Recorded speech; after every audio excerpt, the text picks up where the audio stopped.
my father said it's time for Rena to get her Yiddish to go to Hebrew school.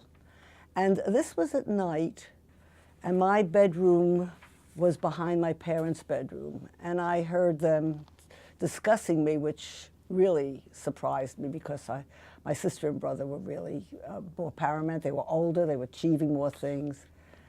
And my father said, now it's time for her to get an education. And my mother said, she is learning Yiddish, not going to Hebrew school. What do they know from it? They don't know nothing. Yiddish is alive. Wir reden Yiddish doing today. And that's what I did. And I really loved Yiddishe Shule. I had a wonderful teacher, Chanukov, I don't know if the name in the Bronx, maybe someplace in your archives. And I learned poetry, and Shalom Aleichem I read. And I remember one of the things, my mother always loved New York, but she said when she came here, the buildings terrified her, the height of them.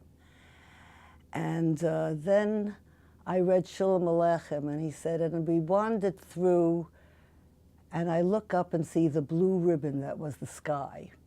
In Yiddish, I read that. And when I'm in New York, I still think of that line by Shalom Aleichem.